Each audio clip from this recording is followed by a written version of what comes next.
Oi, gente, tô fazendo um teste aqui com a Lívia Redmãe, marquei um.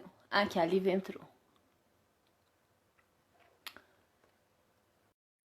A gente tentou pelo Instagram da Lívia, mas deu a imagem não aparecia. Vamos ver se por aqui aparece. Aí, deu. Ah, perfeito. Assim fica melhor. Eu Ótimo. devia ter feito isso com a Thaís e não fiz. Tentar o Mas outro, assim é né? melhor. Mas essa hora tem muita live, né? E aí acho que sobrecarrega mesmo. É Mas que isso mesmo. ótimo, deu certo.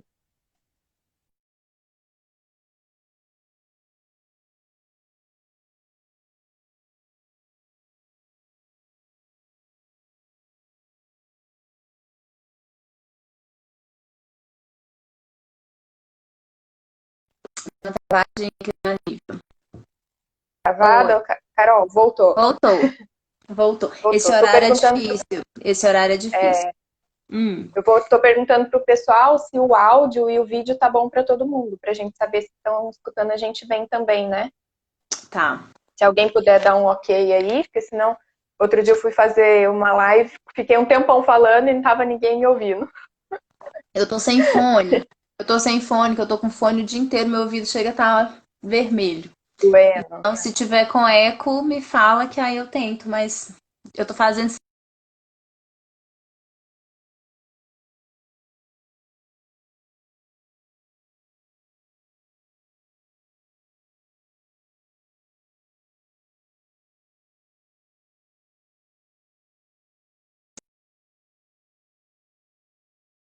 Tá ótimo, gente. Aí, voltou. Tá me vendo? Tá. Vamos tentar, então. Carol, obrigada, viu? Por Obrigada por nada. topar. Para mim é muito bom estar fazendo essa live com você. Carol é uma pessoa especial para mim aqui conheci na internet, mas uma pessoa que eu tenho um carinho enorme.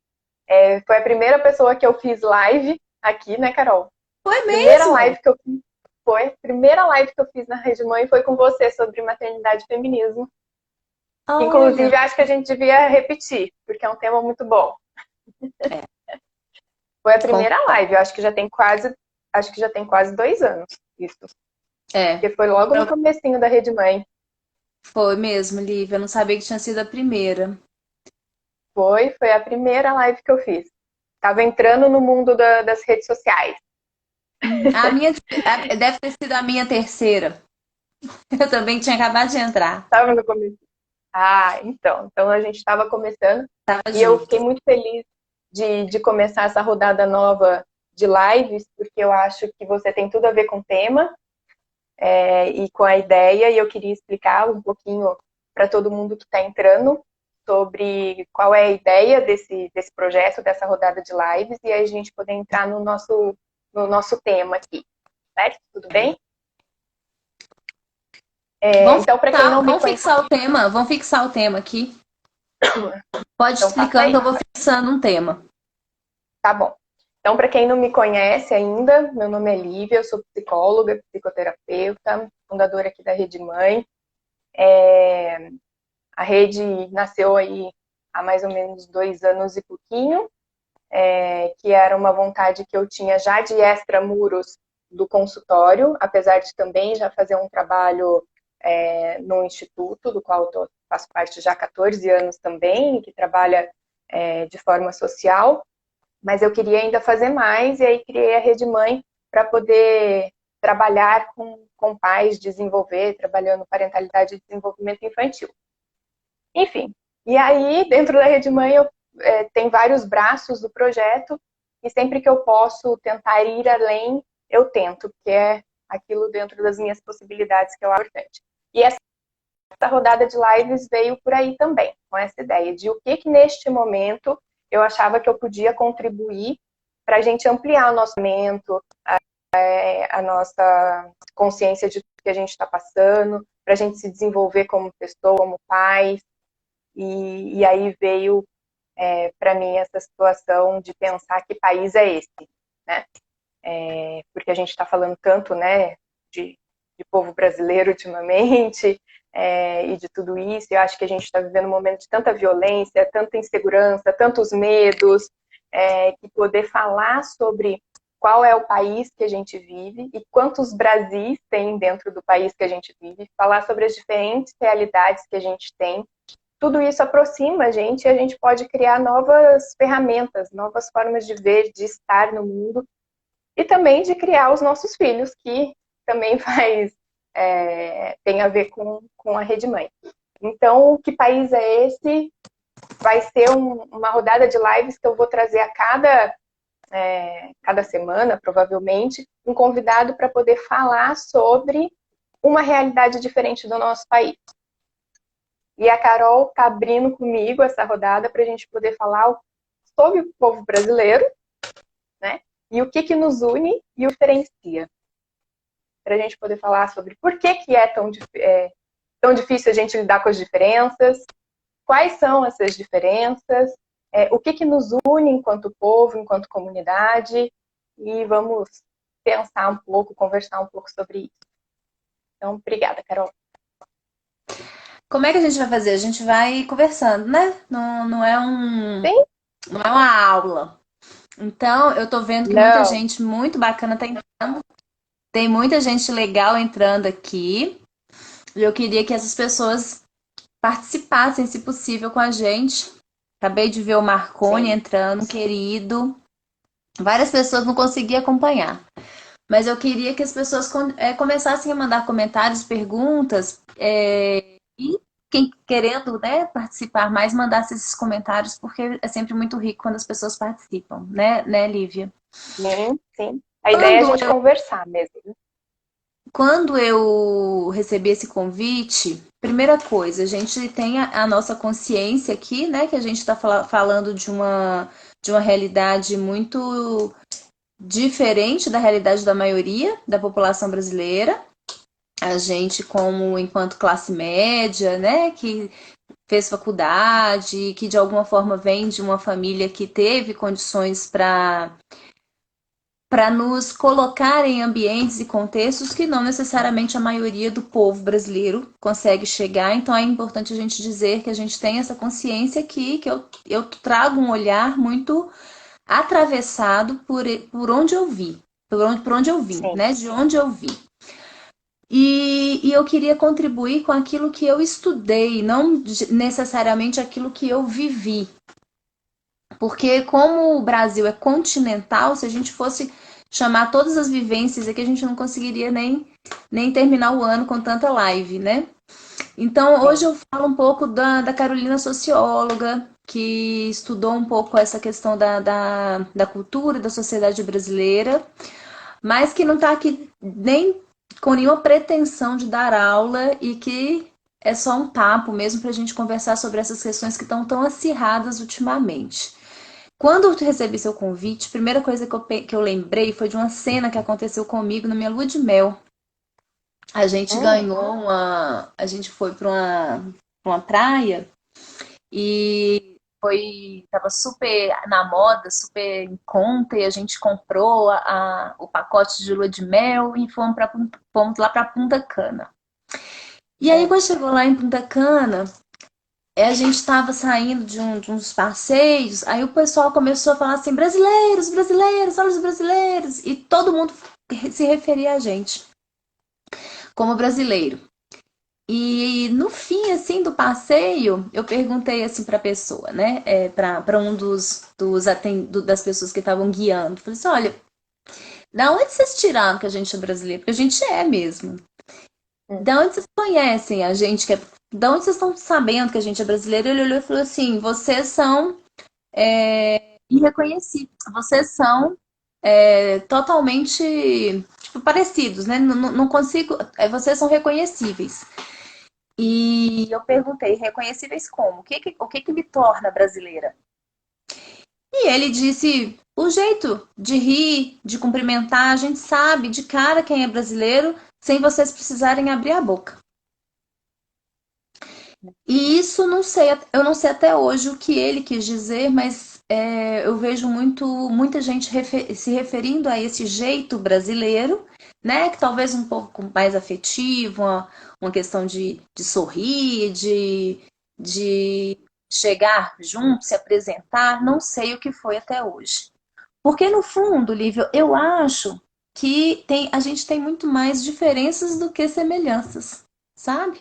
Uhum. Então, quando eu fico pensando no que nos une, que nos separa, talvez no início, principalmente no início da colonização, a gente teve uma, uma colonização, né? O período de colonização brasileira, ele quis, de alguma forma, uniformizar esse povo brasileiro.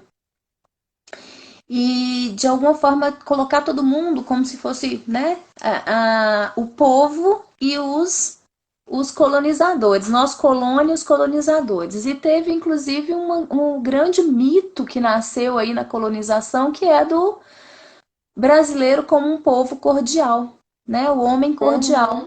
do Sérgio Buarque de Holanda, que é um historiador e que, né, escreveu no Raízes do Brasil esse grande rótulo que a gente recebeu do homem cordial. E que muito agora, principalmente nessa época de cisão que a gente está vivendo, de uma forma mais escancarada de cisão, está sendo muito questionado. Tem um sociólogo que fala muito disso, que é o Gessé Souza. Ele trata muito desse assunto, né? Que mito é esse de homem cordial que caiu por terra E só para quem não diante. conhecer, nada do Gessé vale muito a pena, porque ele é excelente. Então, Pois quem é, não conhece, não é? Gessé Souza. E ele Uhum. traz esse questionamento, né, de cadê o homem cordial, né? Existe o homem cordial?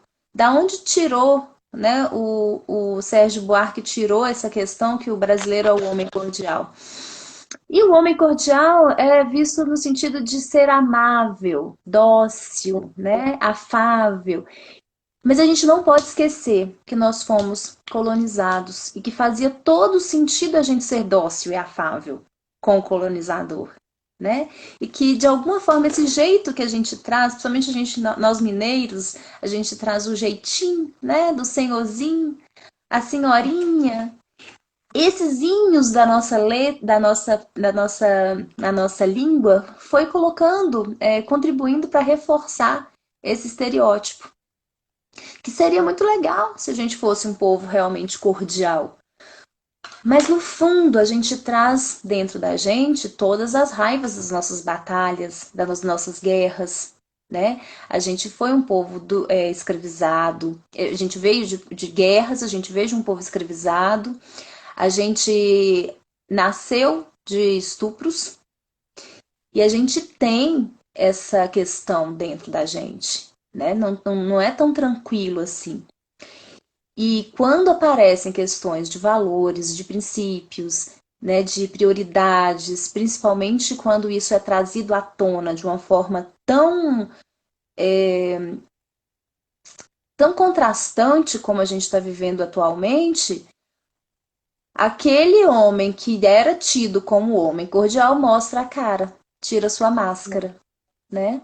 Então talvez esse assunto realmente veio me trazer, trouxe assim, uma sensação de que no fundo, eu entendo o brasileiro com muito mais diferenças, né, e diversidade do que algo que realmente nos une. O que que nos une? A pergunta ficou bem refletindo assim, o que que nos une a não ser, o que nos une todo mundo, a não ser um território e uma língua. Uhum. Um território e uma língua, porque estereótipo não nos une. Pensamento Sim. político não nos une. Princípios não nos une, valores não nos une. Às vezes nem a língua, né? O dialeto é muito rico de um estado para o Muito. outro. Então E eu é fico tão. pensando, Pode falar, desculpa, pode concluir seu não, eu pensamento. fico pensando nisso. O Cazuza ele traz aquela música e assim nos tornamos brasileiros. Nos tornamos brasileiros em cima de muita dor. E o que que então nos une? O que que nos faz um povo brasileiro, né? Ao ponto do ministro da Educação falar lá que não tem que né? Essa coisa de separar essas questões de ficar falando povo indígena, todo mundo é povo brasileiro e pronto, acabou. O que une? O que na cabeça dessas pessoas une todo mundo nesse nome, povo brasileiro? O que você pensou sobre isso? É, a minha cabeça anda divagando muito nesse período de quarentena para todo lado, assim, né? Tem dia que eu preciso parar e falar, nossa senhora, mas é tanta coisa que eu tenho que me sossegar um pouco, assim, porque a cabeça vai para vários lados e, e quando eu fiquei pensando no tema com você, eu fiquei, gente, mas para que lado eu vou, né? Porque dá para ir para tanto lado, dá para pensar em tantos lugares, né? Quando eu fui escrever até sobre a live, né? Eu falei, o que é o povo brasileiro? São os costumes, né? É a cultura, é a língua? Porque justamente isso, nosso país é tão grande que o costume que a gente tem aqui em São Paulo é muito diferente do que tem em Minas, que é completamente diferente do que tem lá no Maranhão e completamente diferente do que tem no Sul, né? Então, onde será, né? A mesma coisa que tem lá no Xingu, que aliás teremos uma live sobre isso, muito bacana. E o que é, né? E para onde que a gente vai? Sobre o que pode falar, tanta coisa que dá para a gente falar, né? E quando eu comecei a pensar, me veio um texto que eu gosto muito do Freud, trabalho com psicanálise, e tem um texto dele que eu gosto muito e que, para falar a verdade, acho que é bem pouco divulgado, não sei se você já leu, que chama Por que a Guerra? Uhum. É um texto curto, é uma carta dele para o Einstein, na época da Segunda Guerra, um pouco antes, né, de 1932, se eu não me engano, esse texto. E é um texto que eu gosto muito. E, enfim, ele discorre brilhantemente, ao meu ver, né? Não sei se você lembra aí desse texto, Eu mas lembro desse texto, mas eu não lembro com profundidade de onde você tá querendo chegar assim, não. uhum. E aí ele vai lá discutir, conversar discutir no bom sentido, né? Conversar com porque a gente tem que falar isso, né? Ultimamente, discussão não necessariamente é um bate-boca, né? Porque ultimamente tudo é virando bate-boca. E ele vai discorrer nesse texto dele, né, a respeito de por que ele acha, o Einstein pergunta para ele por que ele acha que as guerras acontecem, e ele vai discorrer acerca disso e criar um pensamento e de falar que existe uma relação entre violência e direito e que a gente precisa sair da violência a caminho do direito e da construção de uma comunidade, né? Só que o que me pegou nessa questão desse texto foi que eu até marquei uma frase que eu gosto bastante quando ele começa a concluir, né, o pensamento dele do que ele vai discorrer acerca do nosso instinto de morte, dessa nossa instinto de agredir e às vezes inclusive sentir prazer na agressão do outro, mas a ideia que eu queria, né, que ficou na minha cabeça é como sair deste lugar da guerra, da agressividade, para ir para esse lugar, né, onde a gente possa estar em comunidade de um jeito diferente. E aí ele fala que tudo que produz laços emocionais entre as pessoas tem um efeito contrário à guerra. E eu acho isso muito bacana. Só que não é uma coisa fácil da gente chegar lá. Né? Principalmente a gente estabelecer laços afetivos em tempos de Sim, guerra. É tempos bem, de guerra. né? Sim. E aí ele diz que para esses laços de guerra, 3 coisas são essenciais, né? Para a gente ir para essa condição psíquica e psicológica na relação do social. Amor, em todos os níveis. Uhum. Identificação, que é a gente reconhecer no outro algo que também existe em mim, né? Uhum. E evolução cultural. E eu acho isso de uma profundidade enorme. E aí, quando eu lembrei desse texto, era tudo que eu queria falar nessa rodada toda de live, inclusive. Porque a gente não tem como criar nenhum tipo de laço afetivo com o diferente se a gente não se dispõe minimamente a olhar para o diferente. E a gente tem muita dificuldade de fazer isso. sim, né? A gente sim. não, a gente vive numa sociedade que a gente não é educado para o diferente, né? A Sim. gente não aprende a conviver com o diferente, a olhar para o diferente, né? E aí eu me lembrei um pouco antes de entrar, existe um filme que chama 7 Minutos Antes da Meia-Noite, não sei se você já assistiu. Não, não. Sensacional, quando você puder, veja. E tem uma frase que a mãe está com o filho assistindo um filme, e é uma cena do King Kong, e eles estão matando o King Kong. E o menino pergunta para a mãe, né? Mãe, mas por que estão matando ele? E ela fala, porque as pessoas atacam o que elas não conhecem. Aham. Tem medo do que elas não conhecem, né? Atacam e tem medo do que não conhecem. E é exatamente isso, né, que a gente faz. Como é que a gente vai conseguir minimamente diminuir a violência, né? Ou se identificar com um grupo e se formar uma comunidade, uma sociedade, um país, não sei, se a gente mal se Uhum. dispõe a olhar para o diferente, né? E por que é Sim. tão difícil olhar para o diferente? Porque dá muito medo.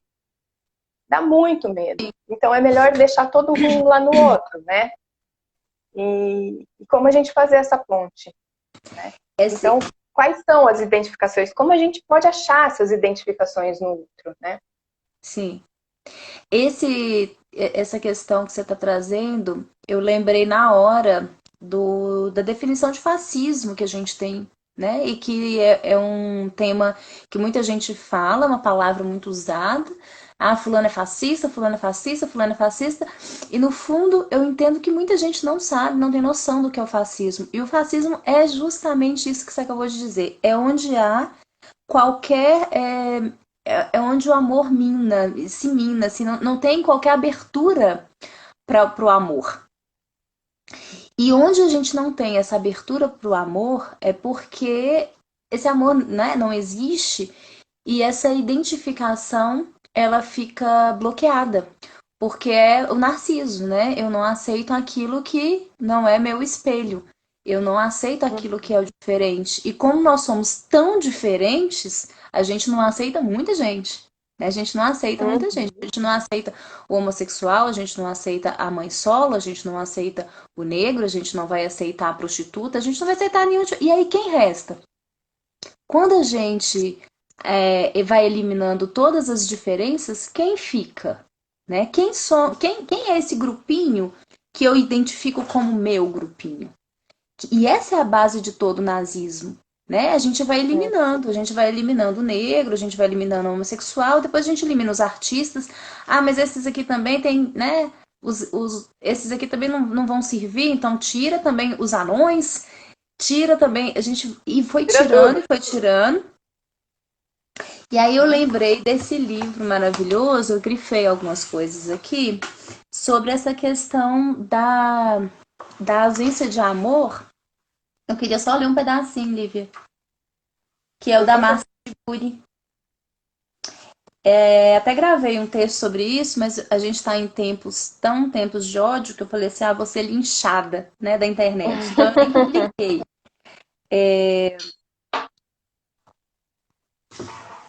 O outro, para o fascista, não existe.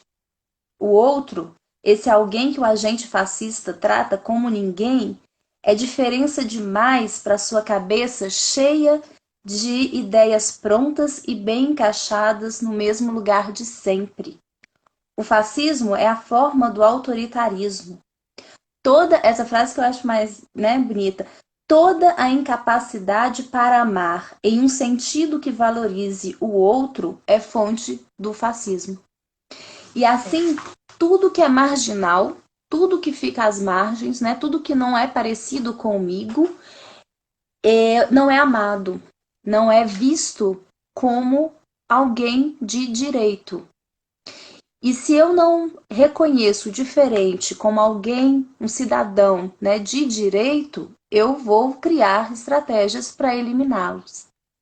E aí eu fico Uhum. pensando, o Brasil que é tão diferente, né, que é justamente a diversidade e a diferença em cada esquina.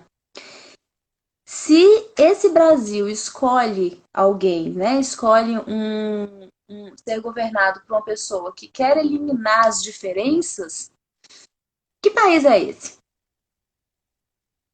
E, Carol, e tô aqui, você tá falando, né? E a minha cabeça tá indo de puxar para cá, para dentro, né? Uhum, Porque eu acho que a gente precisa trazer para dentro, e pensando até na situação da Rede Mãe, como é que a uhum, gente está reproduzindo isso, entende? Porque é tudo tão velado, né? Porque senão a gente fica imaginando o fascismo lá longe em cima do governo, é, né? sim, Mas sim. e bem pertinho da gente, entende? E na nossa Uhum, relação com os filhos, como é que a gente está ensinando? Como é que a gente está ensinando os nossos filhos? E eu acho que a gente pode até falar de tolerância e intolerância, e acho que se a gente se aprofundar no termo, vai muito distante do que eu vou falar agora, tá? uhum, uhum, Mas se a gente pensar no termo, ainda me dá uma sensação de que se eu sou tolerante a alguém, eu tô me colocando acima ainda desse alguém, sabe? É tipo assim, tá, beleza, eu tolero você tolero, ser eu vou assim. tolerar essa pessoa. Eu te tolero, né? Uhum, uhum, E eu acho que a gente precisa ir além até disso, né?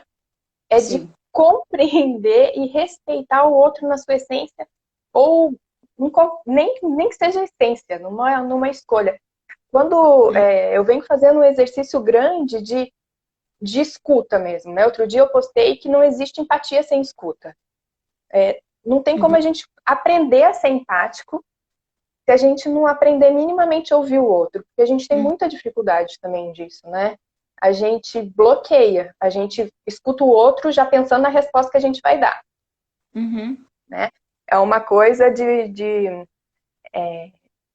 pensando até no texto do Freud, né, que eu estava falando agora há pouco, a gente tenta, se não é com facas e armas, a gente tenta impor ao outro uma autoridade intelectual também, né?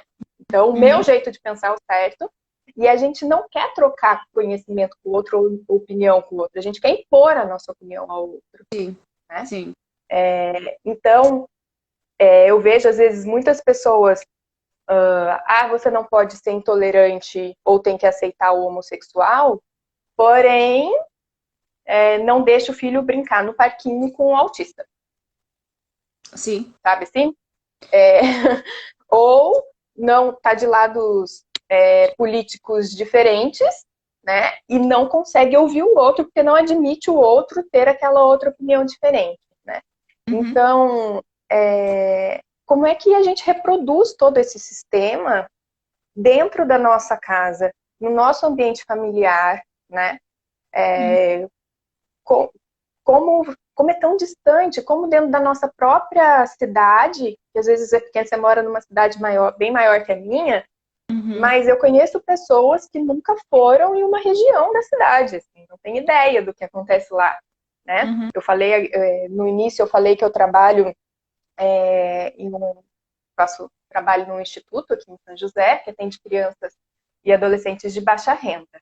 E a gente sim. tem realidades lá que muitas pessoas não acreditam que tem, que São José dos Campos é uma das melhores cidades do país para se morar, com uma renda per capita Uhum, alta, de um custo de vida alto e de ter atendimentos de pessoas que a gente tem que ensinar a escovar o dente, como tem que tomar banho, como, né? sim. E como então, como é que a gente está reproduzindo isso no pertinho da gente, sabe? E com os filhos. Essa questão de entender de fato a desigualdade, a diferença, está tão impregnado, a gente precisa rever isso e entender que está dentro da gente. Assim como o machismo, assim como a homofobia, que a gente, né, foi sendo estruturado em cima desses preconceitos, tem uma questão aí com a desigualdade que a gente foi ensinada a não ver, a não olhar. A gente foi ensinada a não encarar essa desigualdade, essa diferença. E aí, muitas vezes, tem a negação, né, de que isso não é como pintam, Ou para eu não ver, eu prefiro nem me misturar. É tão, Uhum. é Tão tão realmente, incômodo. é tão incômodo que eu prefiro não me misturar, que aquilo pode me contaminar. Não no sentido de passar para mim, mas contaminar o meu olhar. Eu saio da minha bolha, eu saio daquele cristalzinho que me colocaram.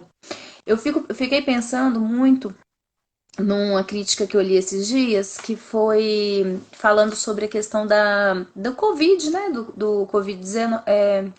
Eu ia falar outro número. Covid-19, como que até essa pandemia chega aqui no Brasil de uma forma tão elitizada, né? Até os, os como é que fala? As diretrizes, né, que o Ministério da Saúde traz, os, as orientações, elas são todas elitizadas. E claro, né, gente, veio do Japão para cá, né, as orientações, depois veio a Europa, Estados Unidos, e a gente vem e tem que seguir mesmo, porque é o que dá certo. Mas como é que a gente aplica essas mesmas orientações aqui? Como é que a gente não olha para a desigualdade desse país e entende que muitas vezes dizer para lavar a mão e passar álcool em gel na realidade de uma comunidade, de uma favela, isso é, assim, ilusório, né? Como é, a pessoa não tem Uhum. estrutura para viver dignamente ali. E eu fico pensando por que a gente ainda faz? A gente ainda faz aquilo que lá atrás o Gilberto Freire escreveu Casagrande Senzala, e depois os Sobrados e Mucambos. E foi muito, né? Foi um boom, todo sociólogo lê, o cientista político lê, e aí depois vem a gente lendo com um olhar mais atento, a gente entende o quanto que a escravidão, que foi a nossa grande base de diferença, né? A escravidão tanto indígena quanto a do negro, o quanto que ela foi suavizada, mesmo nos livros de referência. O quanto que a Uhum. diferença já foi banida desde dos primeiras escutas, das primeiras pesquisas antropológicas. Então a gente vem de um histórico onde a diferença sempre foi suavizada no sentido de apagar o diferente, apagar a violência que esse diferente já sofreu, como se fôssemos todos iguais. Essa é a máxima das máximas, né? Somos todos iguais, somos todos humanos. E aí, quando a gente vê um filho, né, que se tem um filho com alguma neuroatipia, que não pode conviver, que não convive, que não socializa com os neurotípicos lá, porque é discriminado, porque ninguém quer um filho se misturando com ele, o quanto que essa questão de negar e de afastar e de criminalizar o diferente ainda existe na suavidade de cada relação. Ninguém está ali excluindo de uma forma, às vezes não está excluindo de uma forma tão escancarada, é uma forma às vezes velada. E o que eu vejo com a liberdade que a gente está tendo hoje, inclusive com o aval, né, de, de governantes, enfim, é que essas exclusões, esse preconceito, esse jeito de tratar o diferente com tanta de marginalização do diferente, isso está sendo validado, né? Validado. Sim. Então, nem é tão mais velado a forma de excluir, a forma de menosprezar, de desqualificar o diferente mais. As pessoas estão se sentindo no direito de fazer isso. As pessoas estão se sentindo confortáveis nesse lugar. E aí sim que a gente enxerga, cadê a cordialidade do brasileiro? Que homem E aí cordial que é será? esse? E aí será? Eu concordo com tudo isso que você está dizendo. Vou dar uma devagada no como eu enxergo um pouco o povo brasileiro neste momento e depois do meu pensamento, talvez onde a gente possa se unir, sabe? Uhum, Eu venho pensando muito como a gente tem um povo bastante imaturo, emocionalmente e psicamente. E aí vem, até por toda a forma, talvez, como se deu a nossa colonização, como as coisas foram até agora. A gente é extremamente imaturo, né? O brasileiro tem uma dificuldade enorme de seguir regras, né? Tem uma dificuldade enorme de aceitar a frustração. Nós não somos um povo que aceita frustração, que aceita bem regras.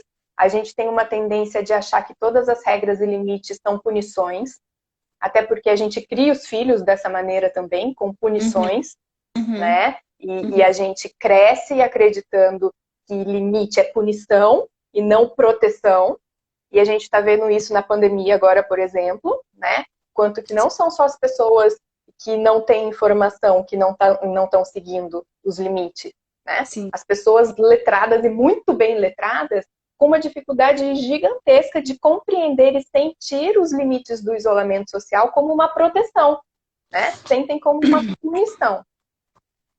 Então, venho pensando bastante nisso, assim, sobre como nós somos um país infantilizado, será que eu posso dizer assim? Não numa forma pejorativa de falar, infantilizado no sentido de pouco desenvolvido psiquicamente mesmo, falando, né? Uhum, uhum, E somos também um povo bastante perverso e sádico, ao meu ver, né? sim. Eu acho que um dos grandes adoecimentos que a gente tem na atualidade é perversão, inclusive, né? E ela Uhum, vem muito desse aplacamento que a gente sente, que a gente criou, de entrar em contato com o que a gente sente. E uhum, aí o outro precisa ser dono desse horror que tem dentro de mim, né? E eu desconto tudo isso lá. A perversidade mesmo, de ruindade. E sim. aí, eu já falei, escapei aqui do que. Ah, tá, lembrei. Eu já fui falando de outras coisas, já estava esquecendo de onde eu queria chegar. Hum, Que talvez o que possa nos unir, né, seja justamente a hora que a gente passa a olhar para a dor, talvez, né? uhum, Que talvez seja uhum. uma coisa que nos une, né? Para o que tem daquilo de humanidade, talvez. Fez sentido o que eu falei? Deu para acompanhar meu pensamento? Eu não sei, queria entender melhor. Que dor, né? Eu olho para que dor? Para uma dor que eu considero próxima à minha, que eu fico pensando, né? Porque a gente tá vendo dor, Outra muita dor, dor por aí e muita gente nem aí. sim. Eu acho que é o de entrar com a dor daquilo que existe em qualquer um. Se a gente entrar em contato com o luto, por exemplo, o luto pode ser Uhum. por situações diferentes, Assim, você tá falando individualmente, a entende? gente se une individualmente, então, né? A gente se une individualmente. Sim. A Não é um partir do pensamento meu coletivo. reconhecimento é, a partir do meu reconhecimento de mim, eu poder me dispor a olhar o outro. Uhum. E o Olha como outro, que é complexo isso, Lívia. Esse ponto é muito interessante. Todo mundo tem um ponto de dor. Então, vamos supor, o que nos une como humanos aqui, né? Vamos dizer assim, é talvez o luto, a dor desse luto. Quando morre um ente querido, a gente se enlutece. Tá, mas quando morre um ente querido de alguém que eu não conheço, a gente muitas vezes não tá nem aí.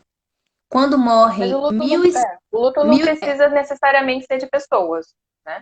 sim, mas assim, como que isso individualmente a gente consegue se unir nessa dor individualmente, mas quando a gente pensa coletivamente, nem o fato de morrer 1.800 pessoas por dia comove certas pessoas, né? Mas Sim, individualmente, lá na casa delas, elas têm essa dor, elas conseguem acionar esse lugar.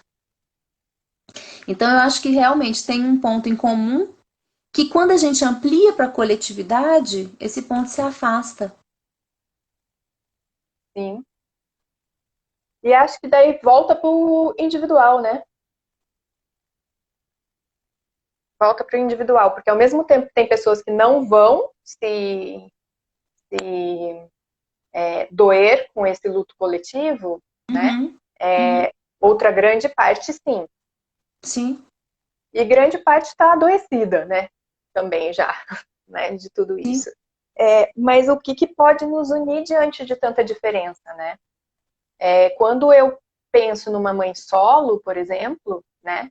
E se eu não paro para escutar o que é o dia a dia dessa mãe solo e o que ela passa, né?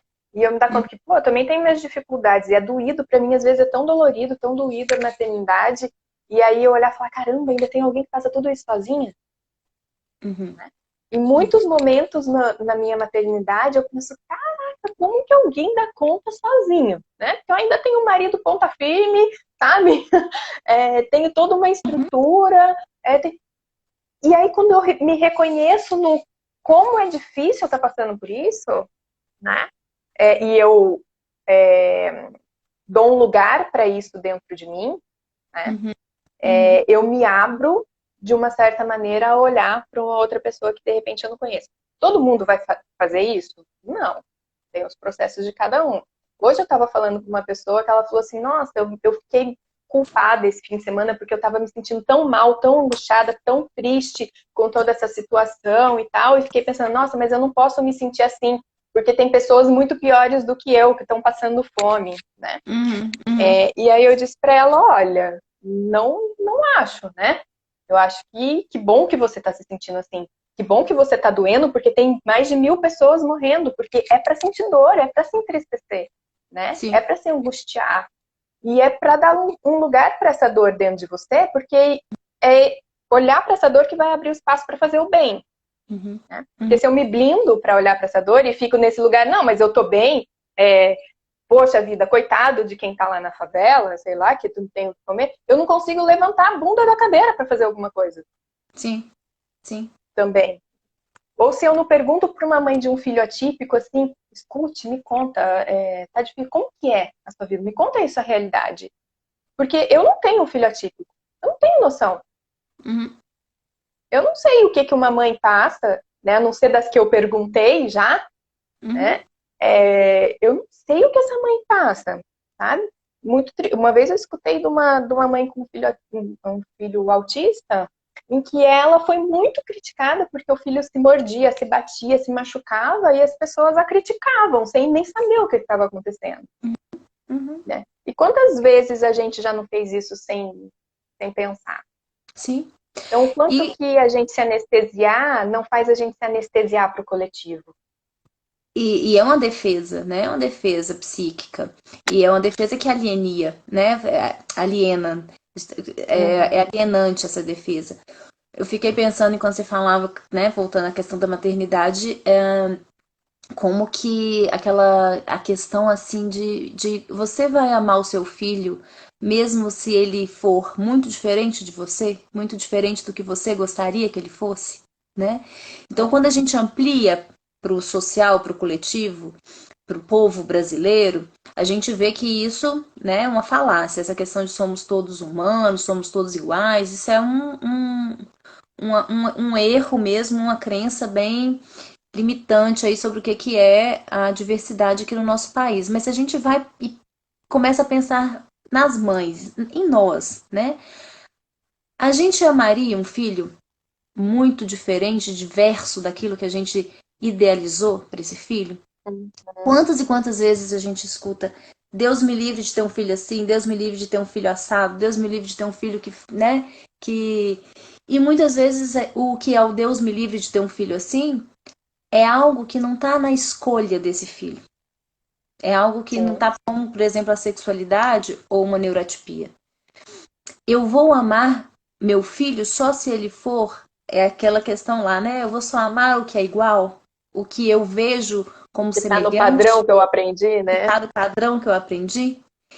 E aí eu Uhum. pensei numa coisa aqui, Lívia, que eu acho que vale a pena a gente pensar como um ponto em comum. Talvez eu tenha chegado talvez no insight aqui do ponto comum, o que nos torna brasileiros.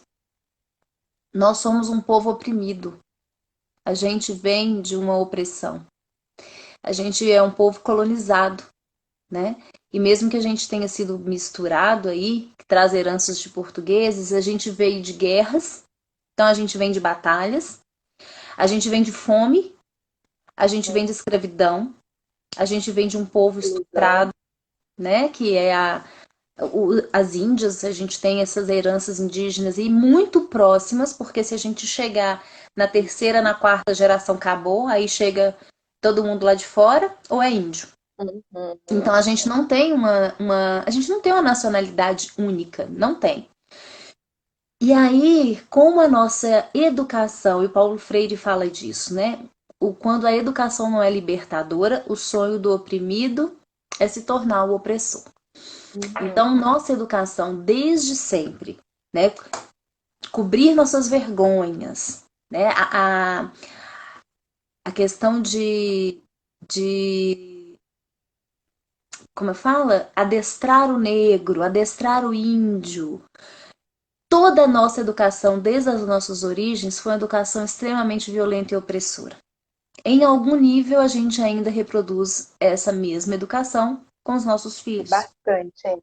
E bastante. Você está falando dos negros, eu estou aqui, Carol, pensando que eu venho. Sabe uma coisa que eu estou muito assim preocupada comigo, né? Assim, de desconstruir, é a questão do racismo, sabe? Uhum, Com o meu filho. De como eu vou fazer o meu filho ser uma criança antirracista, sabe? uhum, uhum, Porque é uma coisa que eu venho pensando muito mais profundamente, porque agora eu estou pensando numa outra dimensão, né? Uma coisa é quando a gente pensa na gente, é quando a gente estuda, é quando a gente. Outra coisa é quando eu comecei a pensar como é que eu vou passar esses valores para o meu filho, sabe assim? E isso começou a me incomodar muito, porque o meu filho não convive com negro. Né? Ele está numa escola particular e uhum. ele não tem uma criança negra na escola do meu filho, entende? O E fato. eu comecei a pensar muito nisso, de que Brasil é esse que a gente tem mais da metade da população negra e ela não faz parte do meu meio. Ela não tá, né, apesar de eu ter uma influência de várias coisas da cultura, né? Uhum, uhum. Não tá. Então, como é que Você, eu vou apresentar esse Brasil pro meu filho, sabe? o fato de você, como mãe, já ter observado isso, né? De não ter se cegado a isso, de ter feito esse teste aí do seu pescoço, né? Esse famoso teste do pescoço e percebido isso. Em algum momento o seu filho vai se deparar com essa realidade e você vai ter uma estrutura melhor para conversar com ele sobre isso do que aquela pessoa que não considera, ainda considera que somos todos iguais. Eu me preocupo muito mais com o filho de quem não enxergou isso do que com filhos de quem Uhum. já enxergou. Mesmo que a gente não tenha uma receita de bolo para dizer eu vou fazer isso, isso e isso, meu filho não vai ser racista. A gente pode apresentar Uhum. livros, a gente pode apresentar O tal eu não sou heróis. racista, né? O eu não Hã? sou racista é danado, né? O tal eu não sou racista, Sim, né? sim. Não, não Eu dá. não Do sou mesmo jeito eu não homofóbico, sou machista, né? Eu não eu não sou sou racista, eu tenho um machista. amigo negro, né?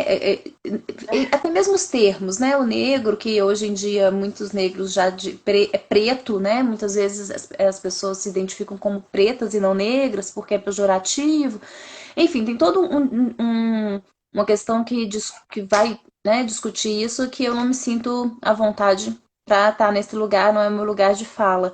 Mas o meu lugar de fala é de uma mulher hétero branca que enxerga isso o tempo todo, que vai ver que o meu filho vai estar dentro de uma escola heteronormativa, né, branca, e eu acho que o nosso papel como pais nesse momento é a gente realmente levantar essas bandeiras, por isso a maternidade política, né? Se eu quero que o meu filho conviva com as diferenças e a diversidade, eu vou levar toda a minha energia para um pensamento político que também preze pelas diferenças e pela diversidade. E aí vem a questão das cotas, né, a questão das ações afirmativas. Agora, se o meu Uhum. pensamento é o pensamento excludente, é o pensamento meritocrático, né, que todo mundo tem a mesma base, então todo mundo tem capacidade de chegar lá, eu vou, de alguma forma, me identificar com um pensamento político que pensa assim. E aí vem Uhum. a diferença, né, de ideologias políticas. Com uma mãe consciente, não é, a mãe consciente não é só simplesmente mostrar para o filho que ele tem que respeitar os pretos ou os homossexuais. Uma mãe, uma maternidade consciente se faz com ações e atitudes políticas, até mesmo na hora da escolha de quem a gente coloca para nos representar. E se eu Sim. percebo que essa pessoa não é uma pessoa que está de acordo com as diferenças, não está querendo unir e sim desunir, qual é o sentido de eu escolher esse representante ou essa representante? Qual o sentido de eu ser amiga, né, ali de uma pessoa que está, de alguma forma, falando isso perto do meu filho e muitas vezes para eu me sentir pertencida ao grupo, eu concordo. Quantas mães concordam com pessoas que estão falando absurdos só para pertencerem aos grupos de mães e não percebem o quanto que isso é um modelo negativo para esses filhos, E né? como a gente Então, pode ser um agente transformador disso, um né? agente transformador. Às vezes. É. Porque, por exemplo, o que a gente está fazendo aqui hoje falando, sabe? Como pode ser, né? Como que a Uhum, gente pode pensar sobre isso? Então, quando eu comecei a pensar na questão do racismo, eu estou pegando a questão do racismo como um exemplo, né? A gente pode fazer isso com todas as outras situações. Como que eu posso falar sobre isso no meu grupo? Ou como eu posso falar sobre a questão política no meu grupo para que eu possa ser ouvida? Como é que eu posso ouvir? Né? Outro dia eu estava conversando com uma pessoa que me surpreendeu até por ser armamentista, assim, uma pessoa que eu não imaginava. uhum, E eu falei para ela, não, mas escuta aqui, porque seria a minha tendência, eu acho? Falar assim, mas como assim? Mas que absurdo, como que você vai pôr arma na mão de todo mundo e nós vamos fazer o quê? Vai virar um bang-bang isso aqui, né? Ainda mais levando em consideração o meu pensamento, que eu compartilhei aqui com vocês, que a gente tem uma sociedade bem precária para lidar com impulsos e com limites e com frustração. uhum, E aí eu mudei o meu lugar e falei, me explica porque eu quero te entender. uhum, Eu quero que você me explique, né? Porque daí ele começou, não, porque é o cidadão de bem. Eu falei, então me conta aqui, quem é o cidadão de bem? Né? Porque penso eu que o cidadão de bem não precisa de uma arma para impor alguma coisa, né? Ele tem outros caminhos, outros. Então, explica, quero te ouvir, né? E às uhum, vezes, na própria fala da pessoa que está acostumada a rebater a situação só, uhum. né? E não a refletir sobre ela, né? O que aconteceu foi que a pessoa foi pensando sobre o que ela estava me falando, Sim. né? A gente É, precisa mudar o nosso discurso.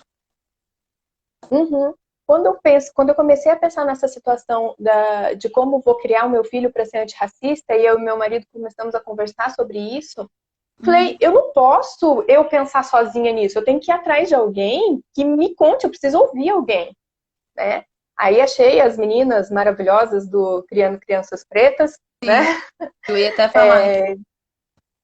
E falei, eu preciso escutar a voz de uma pessoa diferente de mim, né? Uhum, Que uhum, vive isso de uma maneira diferente de mim, porque não posso eu, como você diz, né, no meu lugar, que não é meu lugar de fala, pensar sobre como eu vou fazer, porque eu não sei essa realidade, né? Qual é essa realidade? Que Brasil é esse que eu nunca passei, né?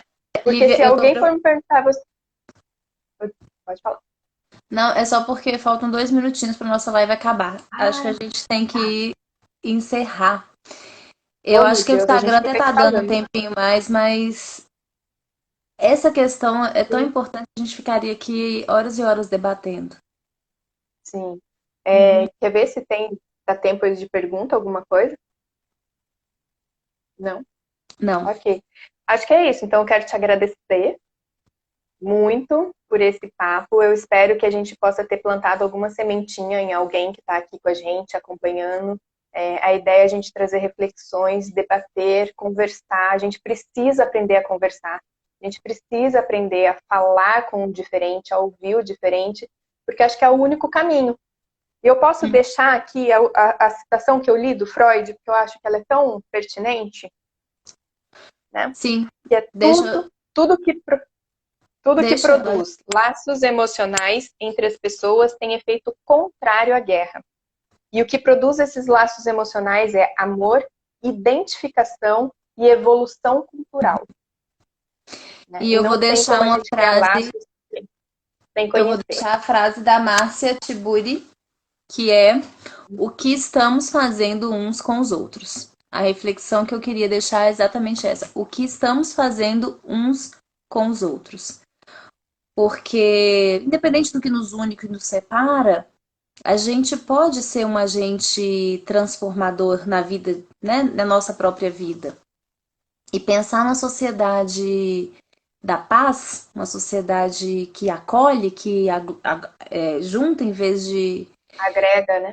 que agrega, é um trabalho da micropolítica. Isso que nós estamos fazendo hoje aqui é uma micropolítica, para que isso possa algum dia chegar a se tornar uma macropolítica.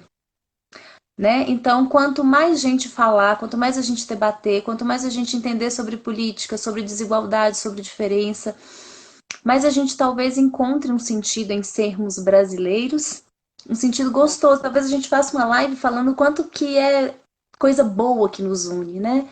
Mas infelizmente a gente traz esses traços da colonização né, de um Brasil de corrupção que nos coloca nesse lugar de opressores. A gente se transformou em algozes. E não existe mudança sem consciência. Nem pessoal, né? Nem cultural e nem social. Não existe mudança sem consciência. E a consciência tem que passar por nós antes, né? Vamos falar mais, vamos fazer mais. Vamos sim. Muito obrigada, foi muito Então bom. É tá, sempre muito gente. bom te ouvir. Sempre muito bom de ouvir. E salva aí no seu, no seu E Instagram, que depois eu vou subir para o canal do YouTube da Rede Mãe. você consegue subir do meu? Eu acho que a gente vai ter que dar um jeito depois de eu pegar com você isso. Vou ter que salvar. Vou Mas salvar em eu, algum lugar e te mando. é, Tá bom. mas Gente, qualquer obrigada coisa eu por te terem explico depois como acompanhado. É faz. um tema que, né, às vezes ainda é bem tabu, mas a gente vai comendo pelas beiradas. Vamos, Um a gente beijo. chega lá. Tem que começar pelas nossas mãos. Beijo, obrigada. Boa noite todo mundo, obrigada, pessoal.